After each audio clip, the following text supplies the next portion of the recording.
Finally, ReZero is back with Season 3, but with the recent rumors from a leaker stating that the director has ruined the adaptation, quote, ReZero director is acting foolishly, let's see how shit it will become, this has gotten a lot of people rightfully worried. So I hope to dive into my thoughts on this drama surrounding Season 3 so far, and answer that question from the perspective of someone who has actually read the web novel and light novels for this arc. But before we jump in, for longtime viewers, why is C-Tactics doing ReZero again? Didn't I say I'd never come back to ReZero? Well, like the great Machismo once said, I lied.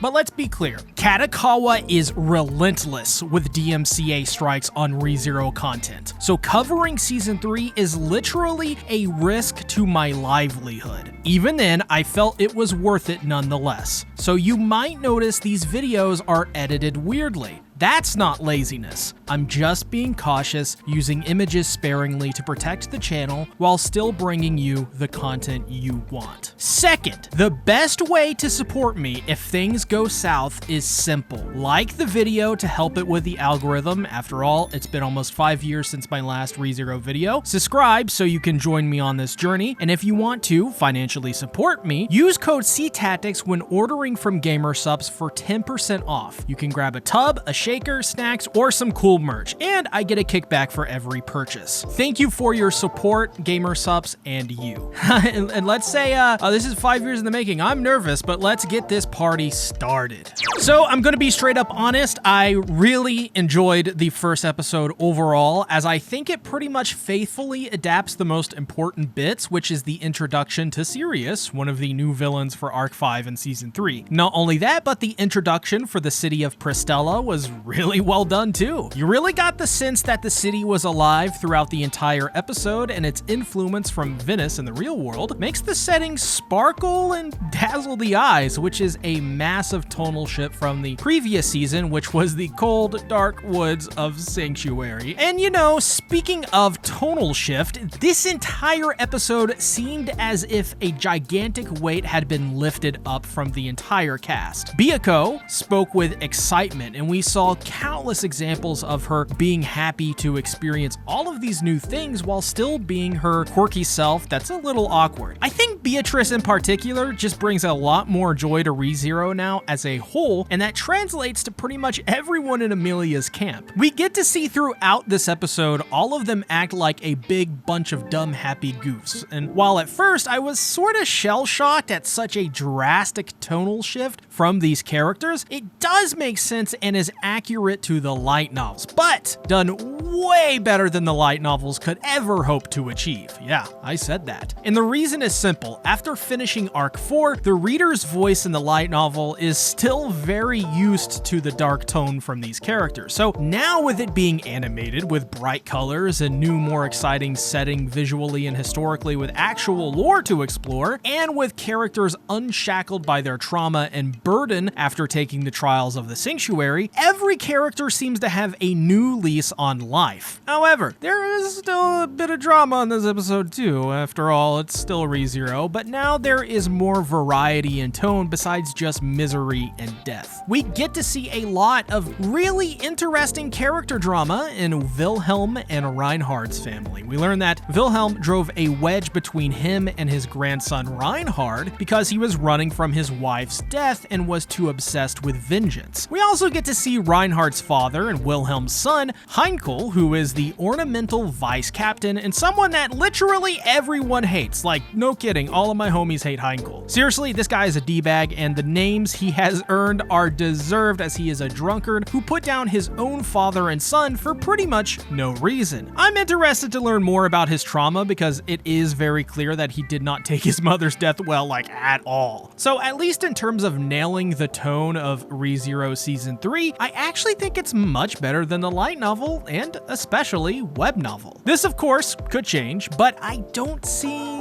anything wrong with episode 1 in this regard. And remember, this was a 90-minute episode 1, practically a movie, so there was a lot of potential for this to go wrong, and well, Nope, they stuck to the source material pretty well, if not perfectly, outside of a few minor web novel-only moments that, from my hazy memory, didn't make it through, or did, or didn't, or maybe just didn't exist at all, I don't know. But in this regard, they absolutely nailed the adaptation. Another thing I really liked about episode 1 is that all of the characters are the same, but at the same time are so much different from how they acted in previous seasons. Much like how Roswaal cynically told them all in season 2 that nobody can change, I think this episode proves to an undeniable degree that this notion was preposterous and ignorant on Roswaal's part. Pretty much every character has a new lease on life, but on top of that, act as if they are so much more confident. Amelia, as an example, has a lot of development, and it shows. She is much more confident after Subaru's confession of love, and vice versa, and she just stands up for herself and for Subaru, and even in front of Heinkel, essentially telling him off. And what I liked about this moment was that Subaru, out of habit, was beginning to defend Amelia, but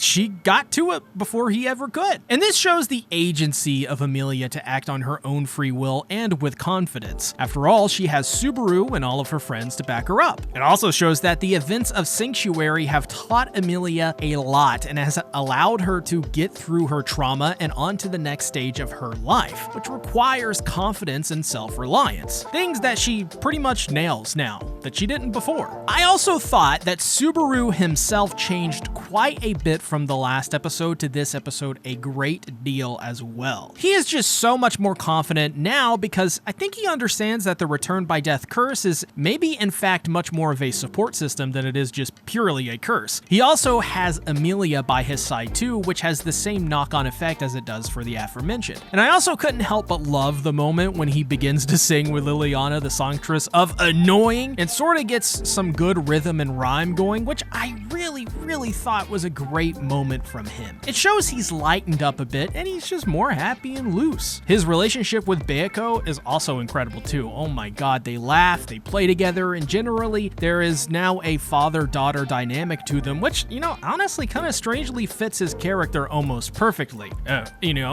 Speaking of, Beiko is a real treat in this first episode, maybe the shining star of this, because she is so wildly different. I mean, she changed radically. Because of that, it puts the earlier seasons into a much different light. The Beiko in the library was audibly depressed. I mean, you could hear it in the tone of her voice, and in my opinion, that detail makes this episode and previous episodes with Beiko much better because we get to see how much that previous life of being trapped in a loop that would never end, just how it affected her tonally and visually and just everything. But when Subaru finally broke the cycle, it allowed Beiko to truly be her and set her inner self free. And truly, that's a beautiful detail about her, which makes Beiko my favorite out of all of the ReZero characters. And, what is that? Speaking of, Elsa is now appearing in Garfield's head, which adds a totally different dynamic to Garfield that I really like. Garfield is very insecure about not being the strongest, and it really ticked him off when Reinhard nonchalantly just blocked his entire beast fist like it was nothing. While Garfield believes he is the strongest, the reality is that he is not, and using the ghostly visage of Elsa to convey that Garfield's own subconsciousness is in a battle with himself was really cool. He believes that his fight with Elsa was all simply luck, that she should have won anyways as she is the most powerful one out of the two. Garfield's insecurity doesn't allow him to accept that he won that battle to the death fair and square and was the better in the fight. Sure, Elsa is a vampiric murder machine, but Garfield was no slouch, and at the very least, they were a match. How many people can say they killed a vampire with their own hands, too? I mean, that's just kind of crazy. And also, from another perspective, Garfield probably had the underhand in that fight, and Elsa had the upper hand due to her being a vampire and being the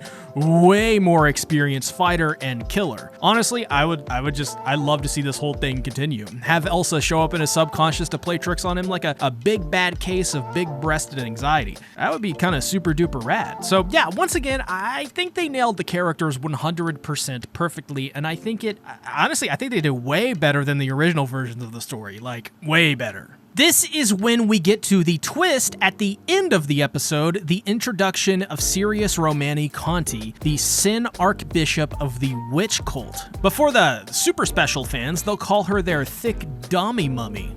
See what I did there? Anyways, this scene was the hardest to pull off out of any of them, and I think they did really well here. Not perfect, but was pretty good. And this scene very much, I think, benefited much more being in written form in the originals because you get to hear what Subaru is thinking during this moment. It comes literally out of nowhere, and it only hits you what is happening when Sirius brings out the boy as you see him crying. The anime version isn't as good as that in my opinion, but relatively it's the same thing through and through. I have always loved, by the way, the design of Sirius because seeing a character wrapped in bandages from head to toe, madly screaming and yelling at everyone below as they are locked within a trance and can't escape, leading to their heads popping and the boy being dropped, crushing him from the force of gravity. Oh god, it's such a cool moment, but a depressing one. And by the way, in terms of horror, it's a chef's kiss. Plus, it comes at the right time as it was a brilliant way to end the episode on this moment as you get the majority of the episode catching up and having fun and experiencing new things while the ending is just, man, it's a total mind freak. Obviously, I can't wait to see how Sirius is involved in the show and really how everything else plays into this season. Now, there is simply so much to be excited for with season 3 because there is a lot more intrigue with our characters practically getting a new presentation while also getting a new batch of characters to interact with. I think if you weren't a fan of season 2 with the setting of Sanctuary and the somewhat hard to follow plotline, then I think everyone here will love season 3. It's much more like season 1 with the added layer of action and now, I suppose, music and the incredibly annoying Liliana. Oh, okay, actually now that I mention it, yeah, there was one thing I hated about episode 1, they kept Liliana. But other than that, this was pretty much a perfect episode and I do not see how anyone could view this web novel or light novel, reader included, as anything but an upgrade. It's clearly superior, simply put. But I'm only one man, so let me know in the comments what you thought about episode 1 and if they really did ruin season 3 of ReZero already. As well, check out my GamerSub sponsor because Katakawa is smelling the blood in the water, and as soon as one of these videos gets a strike, it's over, boys. No more ReZero. You can also use my code to order free samples, which I greatly encourage. Finally, check out my recaps for ReZero season 1 and 2 if you need to catch up. Thanks for watching. Bye-bye.